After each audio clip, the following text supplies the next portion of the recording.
Depuis ce lundi dans le pays, des épreuves de l'examen d'État, selon des chiffres officiels, 1 800 000 candidats sont répartis dans les 8 273 centres pour cette édition qui va s'étendre sur 4 journées comme d'habitude. Des nouvelles rassurantes pour la santé du patron de l'Agence nationale de renseignement, indisponible depuis plusieurs semaines. À cause des soucis de santé, Jean-Hervé Mbelou est apparu très en forme dans des clichés parvenus à notre rédaction. Élection 2023, la CENI annonce que 171 bureaux sont disponibles à partir de ce lundi pour recevoir et traiter les candidatures pour les prochaines législatives. Face à la presse ce dimanche, le président de la CENI a réitéré sa volonté de rencontrer les parties prenantes dans l'opposition pour arrondir les angles. Mesdames et messieurs, bonjour. Lancement ce lundi des épreuves certificatives de l'examen d'État par le ministre de l'EPST, Tony Mwaba, qui est arrivé ce dimanche 25 juin 2023 à Mbuji-Mayi, au Kasaï oriental. Le lancement a eu lieu à l'Institut technique professionnel Mazarero, situé dans le territoire de Katanda, dans la sous-division de Katanda 2. À Kinshasa, nos équipes se sont rendues à l'Institut de la Gombe 1. Sur place, Bénédicte Ntoya nous parle de l'état d'esprit des candidats. Bonjour, je suis ici à l'Institut de la Gombe 1, l'un des centres de la République démocratique du Congo, où les élèves vont devoir passer les épreuves de l'examen d'État. C'est également le centre choisi par la vice-ministre de l'EPST, Aminata Namassia, qui a été remplacée par le ministre provincial du Congo, Charles Mutamutu, qui est juste derrière moi pour lancer les épreuves de l'examen d'État. Dans ce centre, il y a également 668 élèves, dont 248 filles et 420 garçons qui doivent normalement devoir passer les épreuves de l'examen d'État édition 2022-2023. Dans ce centre, nous avons le plus âgé et les moins âgés. Le moins âgé a 16 ans et il s'appelle Mukendi, tandis que le plus âgé a 35 ans et il s'appelle Tumba. Dans ce centre également, choisi pour lancer les épreuves de l'examen d'État édition 2022-2023. Plus d'1 million d'élèves sont entendus pour passer les épreuves de l'examen d'État. C'est aujourd'hui que les élèves doivent commencer le marathon de 4 jours. Aujourd'hui, ils vont commencer par la culture générale et demain, ça sera les examens d'option. Donc, nous sommes là. Vous pouvez donc voir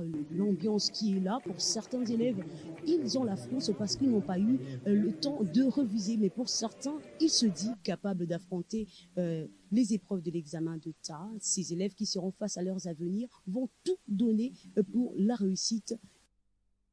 Et vous l'avez entendu, c'est le ministre provincial qui a remplacé la vice-ministre à l'Institut de la Gombe 1, Charles Mutamutu, qui était accompagné de quelques responsables de l'enseignement primaire, secondaire et technique. Ensemble, ils ont remonté le moral des candidats dans ce centre. C'est ma première fois de faire mon examen, je suis super stressée, mais j'ai révisé mes notes, donc je suis sûre que ça va bien se passer. Je m'attends à la réussite.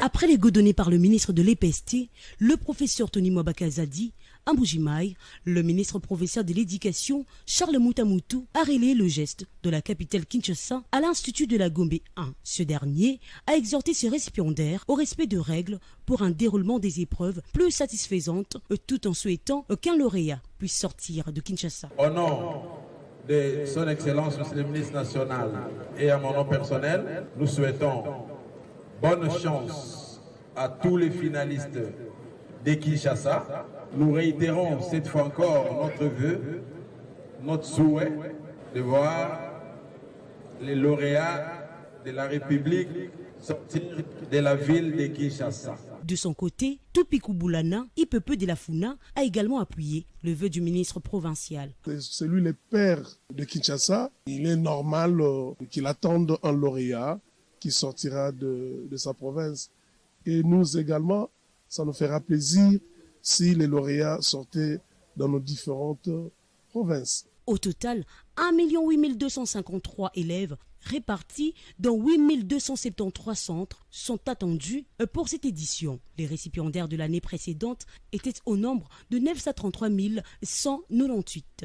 Cette session connaît des centres de passation des épreuves qui sont implantés en dehors de frontières et vont recevoir 585 élèves. Ils sont à Luanda et Cabinda, en Angola. Après des soins appropriés à l'extérieur du pays, l'administrateur général de l'Agence nationale de renseignement est de retour à Kinshasa, requinqué sur des images parvenues en exclusivité à notre rédaction. Depuis quelques heures, on peut l'apercevoir en pleine forme, exécutant quelques exercices physiques. Depuis quelques semaines, des nouvelles inquiétantes circulaient dans l'opinion sur son état de santé. Il y a finalement eu plus de peur que de mal. Entre-temps au pays, le président de la République qui a pris part dimanche à Mbujimayi à la messe épiscopale de Monseigneur Emmanuel Bernard Kassanda, évêque du diocèse de Mbujimayi, en a profité pour lancer un message à l'Église catholique. Il s'agissait des mots très durs. Une sévère réprimande de Félix Tshisekedi qui accuse certains princes de l'Église de prendre parti pour un camp politique plutôt que de collaborer avec l'État, principe obligatoire aux yeux du président Tshisekedi. Depuis que je suis arrivé à la tête de ce pays, je me suis rendu compte de l'immensité du gouffre dans lequel ce pays se trouvait. Et je dois m'appuyer sur des hommes et des femmes de valeur, des hommes tels que vous, pour réussir ma mission. Permettez-moi également, Monseigneur, de remercier et de rendre hommage à Monseigneur Marcel Outembi, ici présent, pour son discours et ses mots aimables et encourageants à mon endroit et à l'endroit de l'État congolais. Oui, Monseigneur Marcel, je crois aussi que l'État et l'Église, particulièrement l'Église catholique, ont l'obligation, je dis bien l'obligation et le devoir de collaborer, de marcher ensemble. Et c'est peut-être ici l'occasion pour moi de tirer la sonnette d'alarme par rapport à une certaine dérive constatée au sein de l'Église catholique. Une dérive que je qualifierais de dangereuse, surtout en cette année électorale. L'Église doit être au milieu des villages. Ici, je serais tenté de dire, l'Église doit être au milieu des Congolais. Presque au même moment, son prédécesseur, le président Joseph Kabila, recevait à Kingakati, en tant qu'autorité morale du FCC, les chefs des regroupements politiques et parlementaires. Nouvelle réunion, donc, avec à la clé un message simple et fort. La constitution de la RDC a été violée, il faut un retour aux fondamentaux. C'était un dimanche très actif pour les forces politiques parce qu'à quelques kilomètres de là, toujours dans les districts de Tchangou, l'opposition tenait également son meeting place Sainte-Thérèse-Angili. Les 4 leaders étaient pour la plupart représentés par leurs secrétaires généraux parce que loin de Kinshasa, à part Martin Fayulu, qui a tenu la foule en haleine pendant plusieurs minutes, il a expliqué sa récente sortie médiatique sur le processus électoral, précisant qu'il ne s'agissait pas d'un boycott mais bien d'un refus d'élections truquées. En parlant des élections justement, Denis Kadima, bien que contesté par l'opposition, ne cesse d'avancer lentement mais sûrement vers l'effectivité. Ce dimanche, le président de la CENI a convié la presse à la convocation de l'électorat. Il a annoncé l'ouverture ce lundi de 171 bureaux de réception et traitement de candidatures pour les élections législatives. Denis Kadima est également disposé à écouter tout ce que les parties prenantes reprochent au processus électoral au stade actuel. C'était dans la salle Abbé Apollinaire Maloumalou que s'est tenue la cérémonie officielle de la convocation de l'électorat pour l'élection des députés nationaux du 20 décembre par la CENI. Au cours de cette cérémonie, le président de la centrale électorale a fait savoir qu'au total, 171 bureaux de réception et traitement des candidatures sont répartis sur toute l'étendue de la RDC et seront ouverts dès ce lundi 26 juin. Les bureaux de réception et traitement des candidatures, BRTC, seront ouverts et opérationnels aux antennes de la CENI. Au total, 171 BRTC seront ouverts au public de 8h30 à 16h30, heure locale, pour recevoir les candidates et candidats indépendants, les partis ainsi que les regroupements politiques ou leurs mandataires désireux de participer à l'élection des députés nationaux. Outre cela, Denis Kadima a encouragé les partis politiques à faire notamment la promotion du genre en alignant au moins 50% des femmes sur leur liste des candidatures des députés, mais aussi de jeunes au moment des élections municipales. La CENI encourage les candidats indépendants, les partis et les regroupements politiques à assurer la promotion du genre en alignant au moins 50% des femmes sur leur liste de candidatures. D'autre part, les élections communales leur offre l'occasion d'aligner un nombre signifiant de jeunes.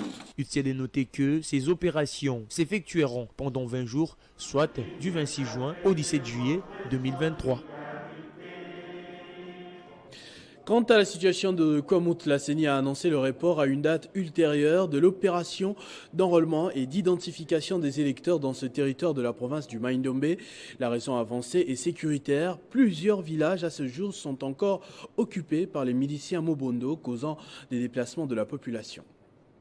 Dans ces villages occupés par les assaillants Yaka, appelés Mobondo, aucun Téké ne peut y fouler les pieds pour s'identifier et s'enrôler sous peine d'être égorgé. La question que l'on pose à la CENI est celle de savoir si cet enrôlement qu'elle compte organiser concerne réellement le peuple Téké qui sont originaires de cette partie du pays, ou bien c'est une stratégie machiavélique montée avec l'ennemi afin d'enrôler les assaillants Yaka en vue de les faire élire comme députés nationaux et provinciaux aux prochaines élections pour les comptes du territoire de Kwamouth. Par conséquent, l'enrôlement ne peut avoir lieu dans ces territoires qu'après l'opération militaire de nos FARDC mettant terme à ces tueries et que les Téké aient réintégré effectivement leurs villages respectifs. Car l'opération de pacification a brillamment échoué après plusieurs tentatives de tractation politique. Vouloir procéder à l'opération d'identification et d'enrôlement dans les territoires de Kwamouth durant cette période où les Téké n'y vivent plus est assimilé à un complot ourdi contre le peuple Téké en particulier et la population du Mai-Ndombe en général au profit de l'ennemi. Dans l'objectif de changer la donne au sujet des violences basées sur les genres, en République démocratique du Congo, la cellule technique mixte de la masculinité positive, CTM+, en partenariat avec l'ambassade du Royaume des Pays-Bas, a lancé ce samedi la campagne de sensibilisation sur la masculinité positive devant des nombreux Congolais venus de tous les 4 coins du pays. Reportage de Nathan Diamouité. Kinshasa, salle des congrès du Palais du Peuple. C'est dans ces cadres qui a accueilli la cérémonie de lancement de la campagne sur la masculinité positive organisée par la cellule technique mixte coordonnée par Julien Kandolo Safi. Objectif, conscientiser les hommes et les garçons à promouvoir les modèles positifs hommes-femmes pour les leaderships mais aussi travailler en faveur de l'égalité des sexes pour l'avancement de la société. Après cette journée de sensibilisation, la cellule technique mixte de la masculinité positive a collaboration avec Goma ainsi que d'autres partenaires techniques et financiers va s'activer à poursuivre les sessions de formation des formateurs couplées à la sensibilisation à travers toute l'étendue du territoire national, en commençant par les communes de la ville-province de Kinshasa. Présente à ces rendez-vous, l'experte en genre à la présidence de la République, Clotilde Baeta, a appelé à la conscience des participants en exposant le bien fondé de ces assises. Ma communication s'intitule « La masculinité positive, une porte de sortie pour l'égalité des sexes ». L'autre prise de parole remarquable, c'est celle de l'ambassadeur de Pays-Bas qui a énuméré certains défis majeurs qui pourront être relevés grâce à ces assises. Le défi majeur est de se libérer de cette image de ce qui est un vrai homme. Un vrai homme qui ne peut pas pleurer, qui ne peut pas être faible, qui va toujours se montrer fort. Ça c'est une réalité rêvée. Ce n'est pas toujours la réalité de toute la vie. Il y a des expériences tragiques, même traumatisantes. Il ne faut pas cacher ça, il faut parler, il faut être en contact avec soi-même pour l'accepter. La cellule technique mixte de la masculinité positive est un service spécialisé du ministère des Genres, Familles et Enfants qui accompagne le chef de l'État en sa qualité des champions africains de la promotion du programme de la masculinité positive. Le président de la dynamique progressiste et révolutionnaire DIPRO en sigle, Constant Mutamba, s'est exercé à expliquer aux étudiants ressortissants de la province de la Lomami le bien fondé de la bonne gouvernance dans une société qui aspire au développement, activité qui s'est tenue ce week-end à Kinshasa dans la salle polyvalente Le Bataclan. En prédécesseur, le président national de la DIPRO a rassuré ses frères et sœurs de la Lomami de sa capacité à impulser un nouvel élan afin de désenclaver cette province. Constant Mutamba s'est apaisanti sur les notions de base de la bonne gouvernance avant d'exposer de manière brève les mots qui rongent son fief électoral tout en rappelant ses différentes actions sociales menées localement pour développer cette province. Mais qui est ce député de Louba qui a pris la parole pour dénoncer l'injustice dont nous sommes victimes? On a lancé le projet des 145 territoires. Savez-vous, une seule trace des 145 territoires chez nous. Est-ce qu'il y a de projet des 145 territoires et déjà? Par un jeu de questions-réponses, ces échanges constructifs ont notamment évalué les programmes des 145 territoires du gouvernement qui n'est pas effectif à Lubao. C'était intéressant puisque j'ai pris mon temps de lui poser des questions sur son style de leadership. Certainement, je suis sorti avec quelque chose de bien, j'ai aimé. Il nous a dit que nous devons être révolutionnaires pour pouvoir développer notre province. Nous devons nous différencier des anciens pour que nous puissions construire maintenant une classe politique lomamienne pour éclater enfin son développement. Le face-à-face s'est clôturé de manière conviviale par l'agrémentation d'un orchestre folklorique de la culture songé avec des séances photos. On va entamer notre page internationale à présent avec le décryptage de notre éditorialiste maison, Jean-Marie Kassamba. Bonjour et bienvenue. Merci. Alors le week-end, pendant que Télé 50 fêtait ses 13 ans, ici les yeux du monde entier étaient braqués vers l'Orient, notamment coups de théâtre, coups de couteau dans le dos, coups de pression. Que s'est-il exactement passé entre Prigojine et Vladimir Poutine? C'est tout simplement de la haute géostratégie, ce qui s'est passé. C'est l'intelligence suprême de Vladimir Poutine quant à la gestion de cette guerre lui opposée par l'OTAN. En réalité, Prigojine, c'est l'homme fabriqué par M. Poutine, ancien cuisinier, mais également aujourd'hui l'homme dans les dispositifs de la force de frappe de la Russie, non seulement pour protéger la Russie sur le plan local, mais aussi sur le plan international. Wagner, c'est un peu comme ce qu'on appelle aux États-Unis, toutes ces sociétés de sécurité privée que les États-Unis utilisent dans les guerres en Irak, en Afghanistan, un peu partout. C'est comme la Légion étrangère pour la France, qui intervient beaucoup dans des pays pour le compte, effectivement, de la France. Aujourd'hui, les grandes puissances utilisent ce qu'on appelle la sécurité privée. Wagner, avec Prigojine, c'est eux qui font la guerre en ce moment, avec la Russie comme qui supervise en fait cette guerre en Ukraine. Et il s'agit tout simplement d'une action de subversion pour tromper l'ennemi. Il ne s'agit pas du tout d'un coup d'État, d'un push de ces patrons de Wagner contre son propre patron. Et ça a fonctionné. Vous avez vu qu'en quelques heures, non seulement Prigojine a pris la route de la Biélorussie, c'est aussi l'autre partenaire de Poutine, mais qu'en même temps, les Ukrainiens ont voulu attaquer, ils ont été décimés par la Russie. En réalité, la contre-offensive de l'OTAN n'a pas du tout fonctionné. Il y a beaucoup d'armes qui ont été fournies à l'Ukraine, qui ont été à la fois détruites ou confisquées, saisies par la Russie, et que les choses vont aller plutôt dans le sens de la victoire de la Russie que personne, ou plutôt ceux qui font la communication de l'OTAN, ne veulent pas le dire. Poutine est en train de réussir son opération, tout simplement, pour protéger la Russie contre l'invasion probable de l'OTAN. Mais on a semblé quand même constater un conflit évident entre Prigojine, le patron de Wagner, et le ministre de la Défense. Shoigu. C'est la haute stratégie. Tout simplement. Tout a été... Tout est piloté par Moscou. Vous allez encore me dire que les drones qu'on a vus au-dessus du Kremlin, c'est les pauvres Ukrainiens qui ont envoyé ça? Non.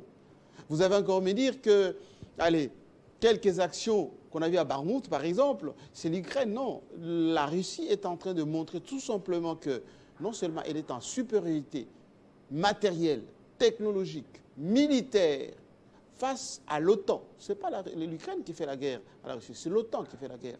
Est-ce que vous savez que certaines batteries anti-aériennes, notamment le Patriot américain, ont été détruites dans Kiev même?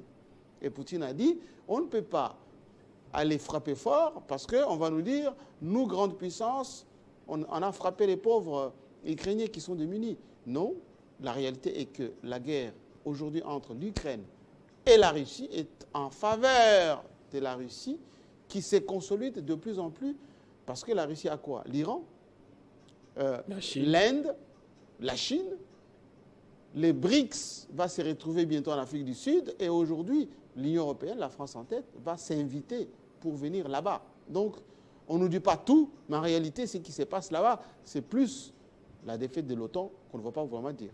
Un peu plus proche de nous, vous avez suivi avec grand intérêt les dernières déclarations du président de l'EEAC, notamment le chef d'État kenyan, William Ruto.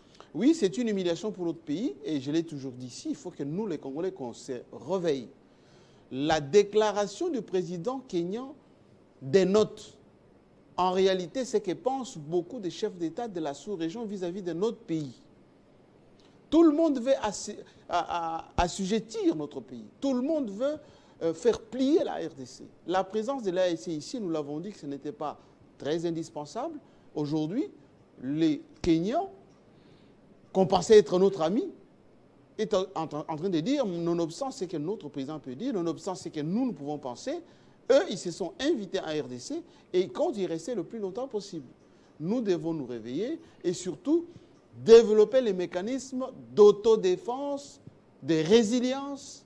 Hein, nous qui avons fait le chest, hein, vous voyez mon pins, nous alertons encore une fois que ni l'EAC, ni l'Union africaine, ni même la SADC ne pourront pas se battre à la place de la République démocratique du Congo. Là, vous avez regardé un peu l'attitude de la scène politique congolaise. Il y a encore quelques éléments. Le chef de l'État, Mbujimayi, il parle politique. L'opposition parle élection. C'est ni presque plus personne ne parle de sécurité. En fait, c'est la distraction dans notre pays. Nous devons savoir que les enjeux majeurs aujourd'hui, c'est l'Est, c'est le Congo utile. C'est là-bas où il y a les richesses. On parle de la transition aujourd'hui écologique. Les coltans, c'est à l'est, le lithium, c'est à l'est, vers le Tanganyika. Et donc, nous devons plutôt penser le Congo intégral. Sans ce Congo intégral, il n'y a pas d'élection qui tienne. Sans ce Congo intégral, il n'y a pas la grande puissance dont on parle. Il n'y a pas la réponse, comme on dit, la pays solution dont on parle. Et donc, nous devons être éveillés aujourd'hui que sans les forces armées de la RDC renforcées, requinquées, sans les services de sécurité, et on salue le retour de l'AG Mbelou qui a été rattrapé assez rapidement. Tant mieux effectivement qu'il reprenne le travail. Mais le plus important aujourd'hui chez nous, ce n'est pas les élections, M. Ochokoum. Les élections, c'est une action de renouvellement des institutions, etc.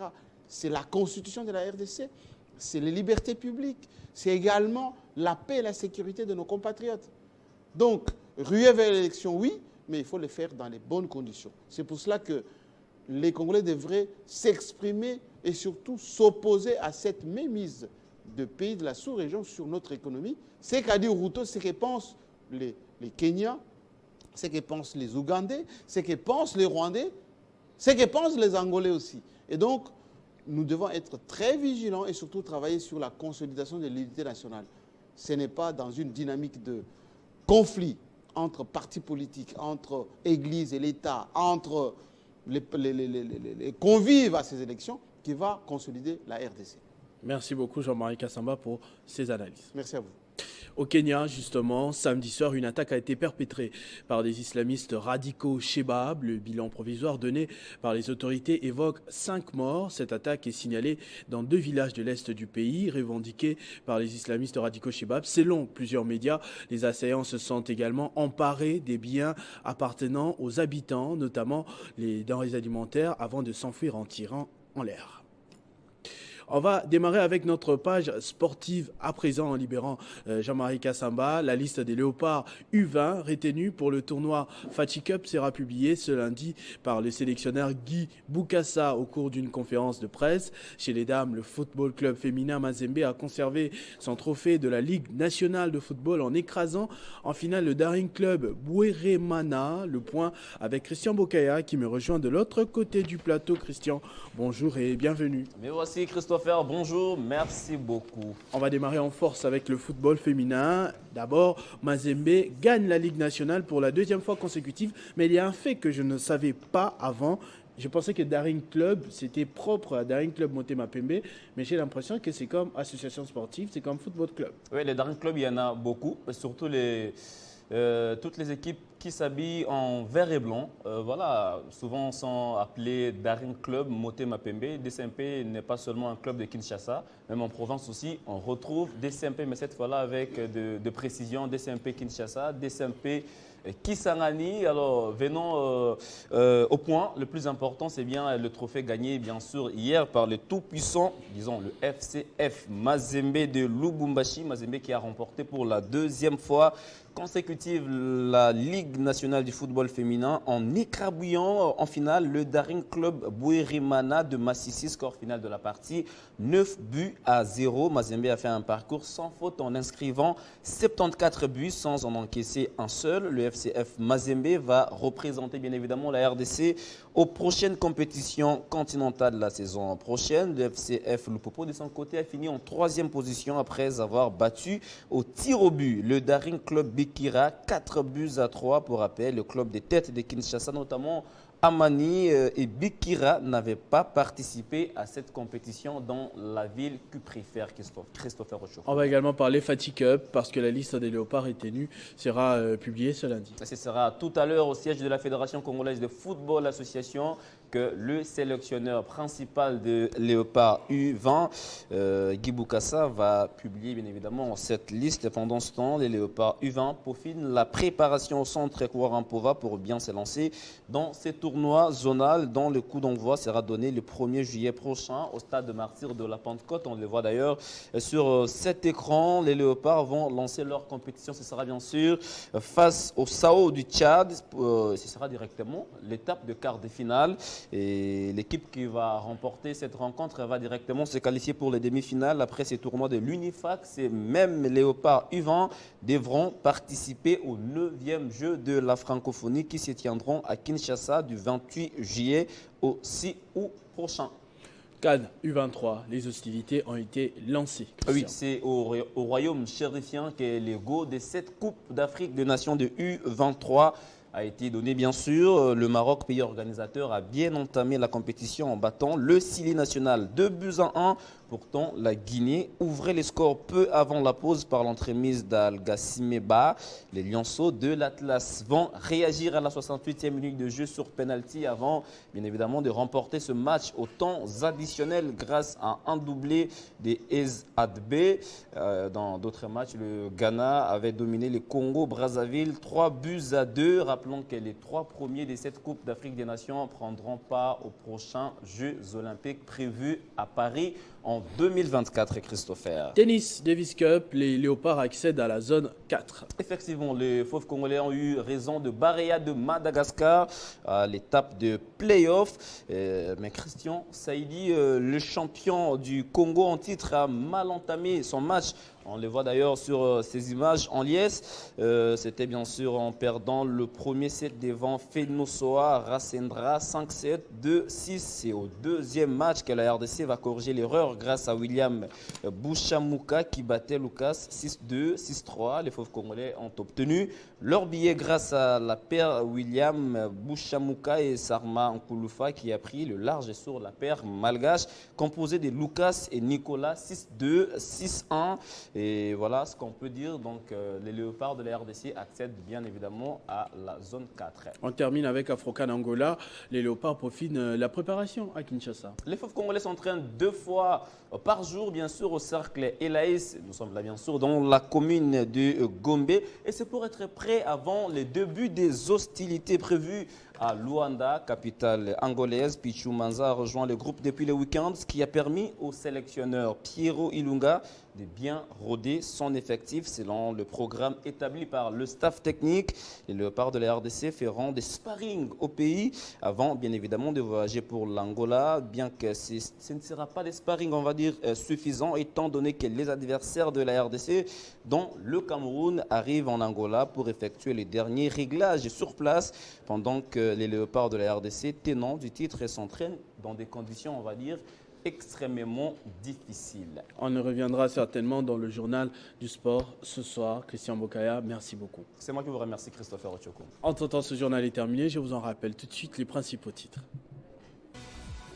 Depuis ce lundi dans le pays, des épreuves de l'examen d'État, selon des chiffres officiels, 1 8 000 candidats sont répartis dans les 8 273 centres pour cette édition qui va s'étendre sur 4 journées comme d'habitude.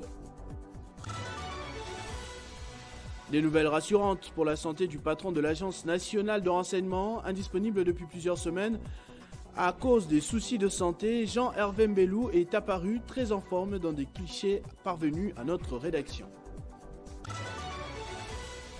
Élection 2023, la CENI annonce que 171 bureaux sont disponibles à partir de ce lundi pour recevoir et traiter les candidatures pour les prochaines législatives. Face à la presse ce dimanche, le président de la CENI a réitéré sa volonté de rencontrer les parties prenantes dans l'opposition pour arrondir les angles. Ne nous quittez pas, la revue de presse, c'est dans quelques petites secondes avec Benjamin Moudiata.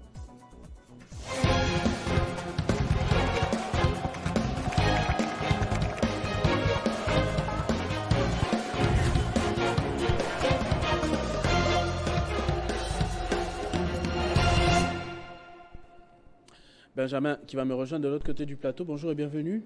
Bonjour à vous Christopher Ochokoum et à tous ceux qui nous suivent en ce net moment à travers le monde. La CENI a lancé l'enregistrement des candidats députés, mais Kadima reste peu rassurant pour la tenue des élections de 2023. Justement, c'est le sujet à la une du quotidien Congo Nouveau qui titre « La CENI lance l'enregistrement de candidats députés nationaux ». Dans les corps de son article, Christopher, ce média pointe que le président de la CENI, Denis Kadima, a vivement encouragé les indépendants ainsi que le parti et regroupements pour suivre la cadence, donc à déposer leur candidature, tout en annonçant qu'il va organiser dans les tout prochains jours des entretiens avec les leaders de l'opposition pour explorer ensemble, il l'a dit, des solutions réalistes pour un processus électoral plus inclusif. Mais loin de l'optimisme et des autres, Christopher, tout n'est pas si potable pour le quotidien Eco News. Ce média titre « La CENI sur une corde raide » Denis Kadima, peu rassurant, le risque sécuritaire et financier persiste. Ce média nous rapporte que, bien que l'appel à candidature a été lancé, sans faire explicitement allusion au fétichisme d'un éventuel glissement du calendrier électoral, Denis Kadima n'écarte pas entièrement la possibilité que les élections ne soient pas tenues dans le délai, Christopher. Et pour renchérir, le média La République titre « Glissement, le ballon d'essai » de Denis Kadima. Revenant sur les contraintes, La République estime que ça ne serait pas possible de surmonter ces contraintes-là dans le bref délai qui nous sépare de la date butoir fixée par la loi fondamentale. Ce média cite notamment la situation sécuritaire dans la partie est du pays qui reste inquiétante, la situation sécuritaire à Ouakamaout, les phénomènes Mobondo, ainsi de suite. Donc la question reste encore suspendue pour savoir qu'est-ce que la RDC doit attendre au mois de décembre prochain. On va parler d'un sujet un peu plus local cette fois. Quant au recouvrement des impôts sur les véhicules à Kinshasa, il y a quelques ASBEL qui demandent à la DGRK de publier ces statistiques. Justement, Christopher, la question de recouvrement de l'impôt sur les véhicules à Kinshasa refait surface avec cette sonnette d'alarme des ASBL, à l'instar de l'ASBL en Congo Nouveau pour tous Santé, qui demande à la DGRK de publier ces statistiques. Abordant ce sujet, Christopher, le média en ligne topdirect.net souligne que la demande a été faite dans une lettre que le président de cet ASBL, M. Babi Akwamba, a adressée à la DGRK le samedi 24 juin 2023. D'un média à un autre, Christopher Zoom Echo, de son côté, éclaire la lanterne en signalant qu'en effet, la DGAC a invité les propriétaires de véhicules de s'acquitter de l'impôt sur le véhicule. Le même média rappelle que depuis le mois de février 2023, le président de CNT, Babi Akwamba, que je viens de citer tout à l'heure, s'est déployé sur les terrains dans la ville de Kinshasa afin de mobiliser les différentes parties prenantes contre l'incivisme fiscal, Christopher. Merci beaucoup, Benjamin Moudiata, pour ce tour des journaux. C'est moi qui vous remercie, Christopher. À tous et à toutes également, merci de votre attention soutenue. Restez fidèles au programme de votre chaîne Télé 50. Vivez heureux, vivez 100 ans, mesdames et messieurs.